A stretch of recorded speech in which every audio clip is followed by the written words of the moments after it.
ایک 60s میں ہمارے اپنے عزیزوں میں برادری میں ایک آدمی نے کروڑوں بنائے حرام راستے سے، وہ اس کا اچانک انتقال ہو گیا کوئی 60 سال کی عمر میں۔ تو وہ یہ کہا کرتا تھا میں اج مر جاواں میرے بچیاں نو کسی دی پرواہ نہیں، یہ میں نے اپنے کانوں سے سنا اس کی زبان، میں اج مر جاواں میری دھی نو کسی دی پرواہ نہیں۔ وہ مر گیا تو ایک دن اس کا بیٹا کہہ رہا تھا کاش ہمارا باپ حرام جمع نہ کرتا تو کوئی خوشی کا دن ہم بھی دیکھ لیتے۔ تو میرے بھائیوں، یہاں اسلام کے نمائندے بنو، اسلام کا جھنڈا اٹھاؤ اور اچھے شہری بن کے دکھاؤ، اپنے بچوں کو اعلیٰ تعلیم دو، اپنے کتنے، ہاں میں یہ نہیں، میں روکتا نہیں ہوں کہ حافظ نہ بناؤ، عالم نہ بناؤ، لیکن میں یہ چاہتا ہوں، میں بھی وینکوور سے آیا تو وہاں ہمارے جو سکھ بھائی ہیں وہ وزیر بھی ہیں، وہ سینیٹر بھی ہیں، اور وہ ایم پی بھی ہیں، اور سارے بڑے بڑے عہدوں پر ہیں، تو تم صرف پیسے ہی بناتے رہو، یہ کون سی عقل مندی؟ اپنے بچوں کو اعلیٰ تعلیم دو، یہاں ایسے اور سکول بناؤ، جائیدادیں یہاں بناؤ، اگر پاسپورٹ یہاں کا ہے تو یہاں پیسہ خرچ کرو، یہاں کے غیر مسلموں کو صدقہ دو۔ کل ہم گئے تھے، وہ ایک بڑا ٹاور ہے تو اس میں ایک بڑھیا بیٹھی تھی اکیلی تنہا، تو اسے اس کی چہرے پر بے بسی دیکھ کر اس سے تھوڑی بات کی تو پتہ کہنے کہ میری 92 سال عمر ہے، میں اکیلی رہتی ہوں۔ ایسوں کو جا کر 2 دن مل لو اور کچھ کھلا دو تو وہ کلمہ پڑ جائیں۔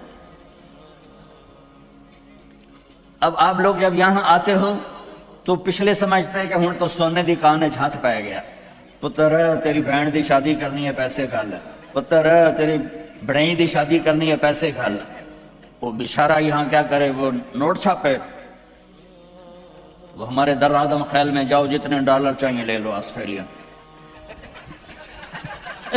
جتنے لینے جو لے لو، امریکی ڈالر، آسٹریلی ڈالر، کینیڈین ڈالر، پاؤنڈ بھی لے لو، ریال بھی لے لو، یا تو پچھلوں کو پتہ ہی نہیں ہے کہ یہاں کمائی کتنی مشکل ہے۔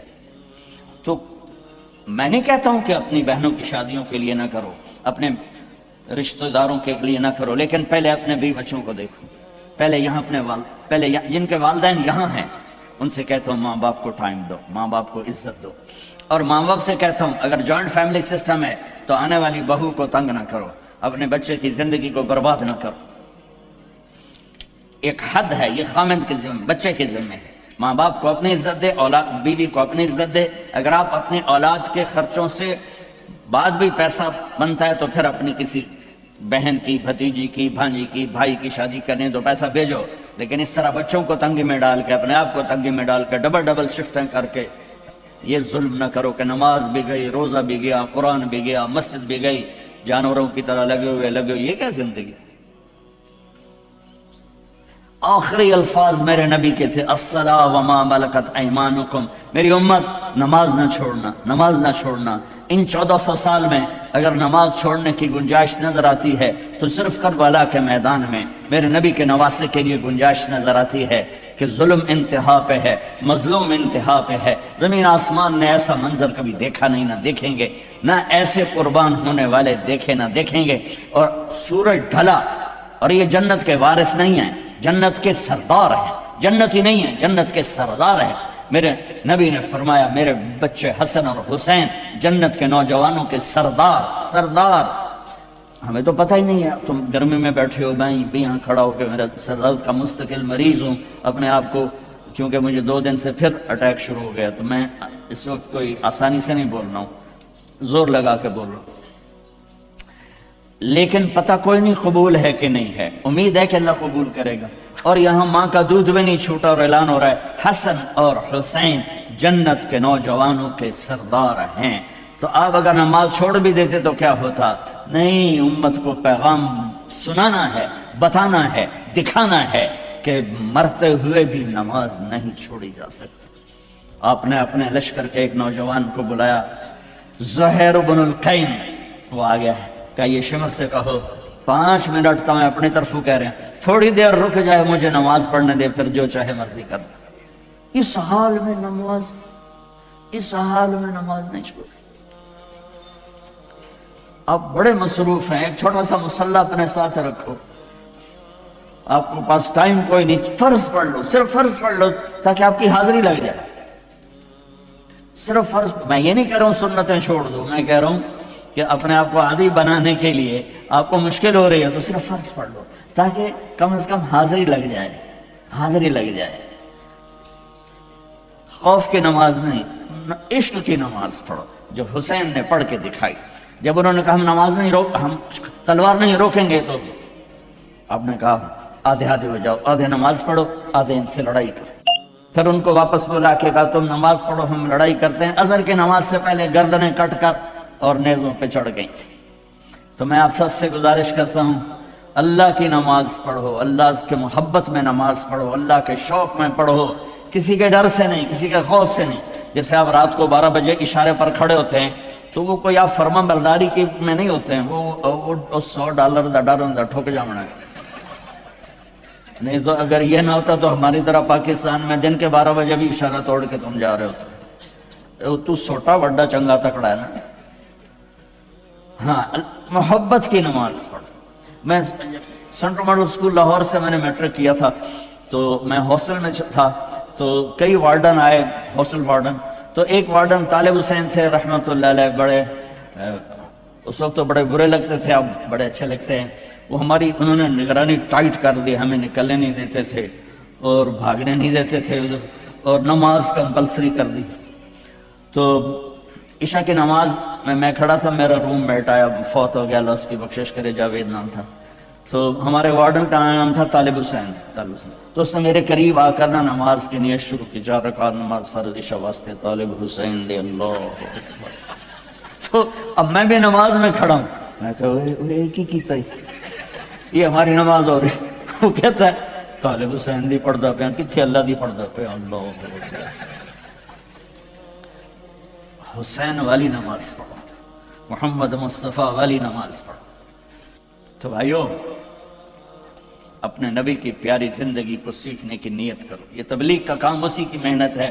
میں زیادہ نہیں مانگتا ہوں، سارے مجمع سے کہتا ہوں صرف ایک ویکینڈ مہینے میں تبلیغ میں لگا لیا کرو، آپ کو بہت فائدہ ہوگا۔ اور آج کے بعد نیت کرو کہ جھوٹ نہیں بولنا، ٹھیک ہے، دھوکہ نہیں دینا، رزق حرام نہیں کمانا۔ اور آخری بات ہے، اگر آپس میں کسی سے لڑے ہو صلح کر لو، معاف کر لو۔ خاص طور خامد اور بیوی لڑے ہوں، دیکھو عجیب بشارت سناتا ہوں، خامد اور بیوی لڑے ہوں اور وہ آپس میں صلح کر لیں تو اللہ ان کے پچھلے سارے گناہ معاف کر دیتا ہے۔ اللہ کو خامد بیوی کی صلح اتنی محبوب اور اتنی پسند ہے۔ باقی جس سے بھی کوئی لڑائی جھگڑا ہے، آپ ایسی اپنی ایسوسیشن بناؤ کہ جس میں یہ جھگڑے آئیں، عدالتوں میں مت جاؤ، اپنے بناؤ، اس میں ایسے اہل علم لوگوں کو ڈالو کہ وہ آپ کے جھگڑے پنچایت کے طور پر مٹائیں۔ عدالتوں میں جا کر تو پھر وہ مزید بڑھتے بات بڑھ جاتی ہے۔ آپ ایک معاشرہ بنو، یہیں شادیاں کرو، یہیں بچے بچیوں کی شادیاں، یہاں کی بچی یہاں کا بچہ ہو تو کمپرومائز ہو جائے گا۔ وہاں سے بچی آئے یا بچہ آئے، وہ اس ماحول میں ایڈجسٹ نہیں ہوتا، پھر مصیبتیں پڑتی ہیں، مشکلیں پڑتی ہیں، طلاقیں ہوتی ہیں۔ بہرحال یہ تو خالی ایک میرا مشورہ ہے، یہ میرا کوئی نصیحت نہیں، مشورہ ہے۔ اگر آپ کر لیں گے، جب آپ نے یہاں رہنا ہے تو یہیں ایک معاشرہ بناؤ۔ تو سارے بھائی اس کی نیت کرتے ہو نا؟ تو آخری بات جو میں نے کی تھی دھیان سے سن لینا، کہ کسی سے ناراض ہو تو اٹھ کے صلح کر لینا، ٹھیک ہے نا؟ سارے بھائی نیت کرتے ہو؟ چلو درود شریف پڑھو۔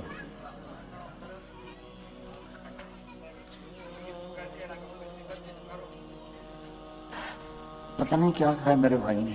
اللہم لک الحمد کما انت اہلہ، فصلی علی محمد کما انت اہلہ، وفعل بنا ما انت اہلہ، انک اہل التقوی و اہل المغفرہ۔ ربنا آتنا فی الدنیا حسنہ وفی الآخرۃ حسنۃ وقنا عذاب النار۔ یا اللہ، یہ جتنے بہن بھائی تشریف لائے ہیں سب کو قبول فرما، ان کو ان کی نسلوں کو محفوظ فرما، ان کو ان کی نسلوں کو اسلام پہ ثابت قدم فرما۔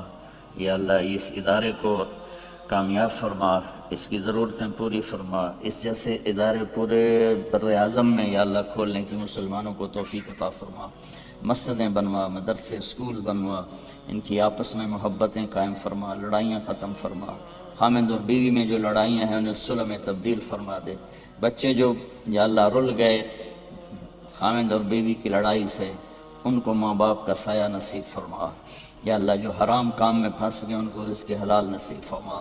یا اللہ، جس قسم کے بھی غلط چیز میں ہیں اس سے نکال کے اپنے محبوب والی پیاری پاک پاکیزہ زندگی نصیب فرما۔ یا اللہ، ان سے ہم سب سے راضی ہو جا۔